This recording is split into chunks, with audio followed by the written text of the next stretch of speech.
Je le sais, vous le savez, une trop grosse partie de la communauté animée est composée de Golemons. Et vu leur attitude dans les ciné, c'est à se demander à quoi ces derniers milliards d'années d'évolution ont servi. Il y a eu un enfant mutant qui a sauté un autre chimpanzé, et ça a donné vous. Heureusement, je reviens tout droit de l'hyperespace pour vous aider à remonter de niveau. Au programme, on va discuter de 5 scènes d'animés miteuses ou mythiques pour en tirer des choses utiles à la vie en société. Je suis Naro, et bienvenue dans Focus.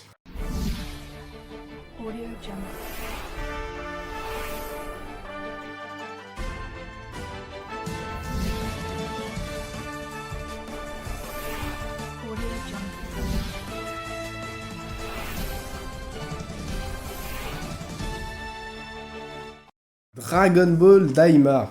Le tout dernier arc supervisé par Toriyama avant qu'il rejoigne le roi Enma a commencé. Rest in peace. Et contrairement à d'autres, son animation est un plaisir pour les yeux, avec une refonte des scènes mythiques, en particulier de l'arc bout, particulièrement fidèle avec le manga. Bon, j'ai regardé que le premier épisode, mais il y a déjà des choses qui m'agacent, surtout à la fin. Pour la faire courte, le nouveau roi des démons débarque sur Terre pour nous piquer les Dragon Ball. Du coup, Dende et Mister Popo se prennent un coup de pression pendant 30 minutes pour au final que les méchants les récupèrent par leurs propres moyens. Bon, quel est mon problème avec ça? Bah tout simplement que je sache, Dende peut communiquer par télépathie avec n'importe qui sur Terre, ou au moins avec Piccolo. C'est galère, putain, une grosse galère. Alors pourquoi il ne contacte personne? Il y a un mec comme Goku qui a le déplacement instantané par exemple, qui pourrait venir contrecarrer leur plan. Oui bon, je suis sûrement aigri, mais ça m'a soulagé d'en parler. En tout cas, d'après les retours, la suite est vraiment pas mal, donc je vais ravaler mon seum et continuer à regarder. On passe à la suite.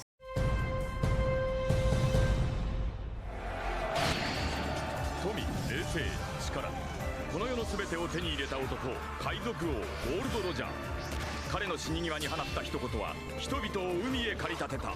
男たちはグランドラインを目指し夢を追い続ける。世はまさに大海賊時代。 One Piece Fan Letter. C'est un épisode filler de One Piece sorti ce 20 octobre 2024 pour les 25 ans d'anniversaire de One Piece. Premièrement, allez le voir parce que c'est sûrement l'un de mes épisodes préférés de tout l'animé, et là-dessus, je suis pas le seul. Chronologiquement, cet épisode se déroule pendant les retrouvailles des Mugiwara, juste après l'ellipse, vécue au travers les yeux de deux personnages, un soldat de la marine ayant participé à la bataille de Marineford, et une jeune fille fan de Nami. En plus d'être graphiquement extrêmement bien réussi, cet épisode nous apporte une nouvelle perspective sur la bataille de Marineford, et plus précisément comment elle a été vécue par de simples soldats sans attributs particuliers, qui se retrouvent plus à se battre pour leur survie que pour gagner la bataille. On se rend compte de l'ampleur démesurée de cette guerre qui déjà aux yeux de Luffy paraissait impressionnante.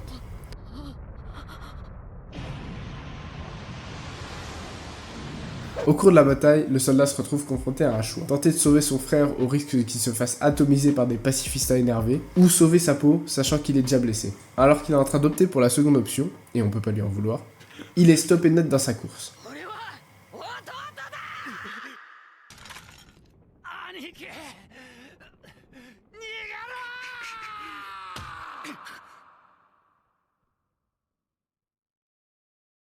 Le marine développera une profonde empathie pour ce pirate qui lui aura involontairement donné la force de sauver son frère alors que lui-même n'a pas eu cette chance.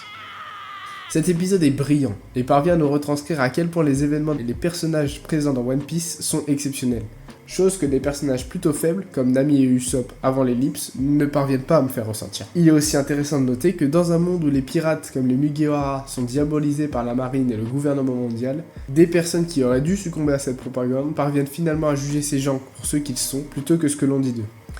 Et ça, pour le coup, c'est quelque chose qui est tout à fait transposable dans la réalité. Hitler, en fait, les gens le trouvaient drôle. Donald Trump nomme Robert Kennedy Jr. figure des anti-vaccins. Ses arrivées en avion. Ça, c'est quelque chose que Hitler a utilisé en 1932. On passe à la suite.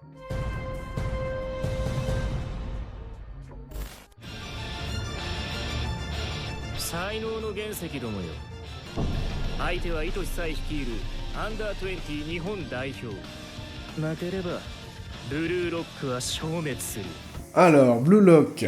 Blue Lock fait son grand retour sur nos écrans avec la saison 2, et pour le coup, on aurait pu s'en passer. Pour ceux qui connaissent pas, Blue Lock, c'est le manga numéro 1 des ventes au Japon en 2023, dont le thème principal est le foot, et surtout l'ego, la mentalité individualiste nécessaire pour arriver au sommet. On a eu droit à une adaptation animée en 2022, qui était vraiment bien pour le coup, surtout sur la première moitié, avec des scènes qui complémentaient bien un manga déjà excellent. Numéro 1 des ventes, tout ça. Forcément, la saison 2 était aussi très attendue, autant par les animés only que ceux au courant des dingueries du manga. Et c'est là qu'arrive le problème.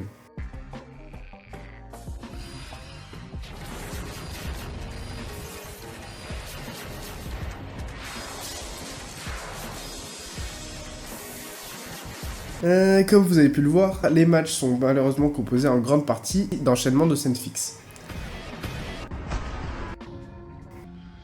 Alors évidemment c'est à chier, mais c'est à chier pas parce qu'il y en a, mais parce qu'il y en a vraiment beaucoup trop. Et grâce au témoignage d'un des animateurs sur TikTok, on apprend que comme souvent dans ces histoires, ces épisodes sont le résultat d'un délai de production bien trop court. Donc en gros les mecs avaient pas le temps, donc au final, au lieu que tu vois le mec courir, faire l'action ou faire son geste technique, bah à la place tu vois juste des images fixes qui bougent, c'est de la merde quoi. Évidemment, ces délais très courts ont été choisis par le studio d'animation pour lui garantir l'obtention du contrat au détriment de l'animation et des conditions de travail d'animateur au salaire plutôt médiocre.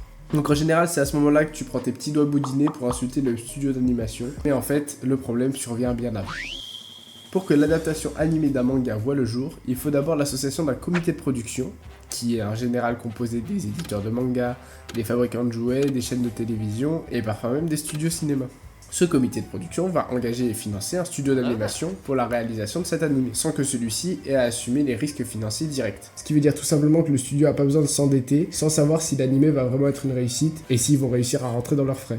Parce que bon, si l'animé est un énorme flop, et que le studio d'animation a perdu et du temps et de l'argent à créer cet animé, bah c'est la faillite assurée. Je suis endetté personnellement à hauteur de 5 millions d'euros. Mais par contre, peu importe que l'animé soit un succès ou pas, le studio ne gagnera pas plus. Tous les revenus additionnels reviennent aux différents acteurs du comité de production. Donc l'audience au studio télé, les figurines aux fabricants de jouets, vous avez compris. Donc au final, moins ils auront payé le studio d'animation, et plus le retour sur investissement sera important. Et d'un autre côté, plus la production de l'animé sera rapide, plus vite le projet devient rentable. Et comme des studios d'animation motivés, il y en a à l'appel, pour dégoter le contrat, ils doivent être les plus compétitifs en termes de tarifs et de délai de production. Ce qui nous ramène à notre problème. Pour obtenir les financements qui leur permettent d'exister, les studios se doivent de proposer des délais plus courts ou des devis moins élevés que leurs concurrents. De ce fait, les animateurs se voient imposer des deadlines très serrés et un salaire plutôt médiocre compte tenu de la quantité de travail, tandis que les investisseurs initiaux profitent d'un tarif à la baisse et des gains potentiels largement supérieurs, pendant que les plus débiles d'entre nous vont insulter les animateurs ou les studios d'animation. Alors, je vous vois venir, ça sert à rien de descendre dans la rue pour critiquer le capitalisme à moitié à poil avec des slogans éclatés, pour ensuite vous avachir dans votre canapé en vous plaignant sur Twitter d'un nouvel épisode que vous aurez de toute façon quand même regardé. La grande puissance du capitalisme, c'est justement de pouvoir choisir là où tu mets ton temps et ton argent. Et quand on voit comment cette industrie fonctionne, c'est la solution la plus simple à laquelle on puisse penser. Donc quitte à avoir une collection d'images, allez lire le manga et arrêtez de vous faire du mal. On passe à la suite.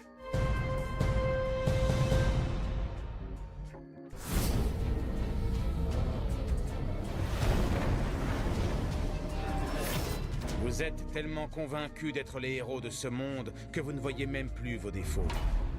Adamai, le sale traître. Alors, on va enchaîner sur un animé Cocorico, Wakfu. Donc pour le rappel, Adamai, le frère dragon de Yugo, après avoir été porté disparu pendant plusieurs années, a refait une apparition dans la saison 3 de Wakfu pour tuer Tristepin et kidnapper sa famille. Bon, à la fin de la saison, ce dernier se rend compte qu'il est dans le mauvais camp et se bat du côté de Yugo. Sauf que ce fumier, même au début de la saison 4, il n'a aucune intention de s'excuser. Ça par contre, c'est quelque chose qui me dépasse. Comment est-ce que vous voulez que j'avance dans l'histoire en considérant ce type comme sympa alors qu'il n'a montré aucun remords ni présenté aucune excuse quant aux actions qu'il a menées? Et puis, même au-delà de ça, comment est-ce que ses amis peuvent encore lui faire confiance après tout ce qu'il a fait? Non, moi je comprends pas le délire. Honnêtement, je comprends pas le délire et pour moi c'est absolument pas réaliste. Hein? Ah bah non, en fait, c'est plutôt cohérent.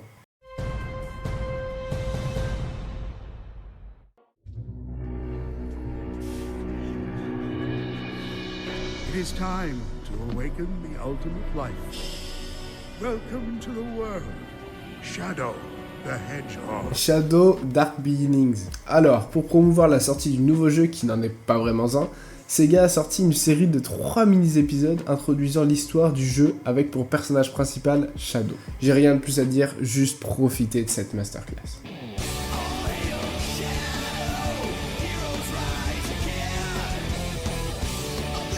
Ouais bon, je veux pas me faire strike non plus. Et voilà, c'est déjà la fin de cette vidéo. N'hésite pas à m'expliquer en commentaire pourquoi t'es d'accord ou pas d'accord avec ce que j'ai pu dire.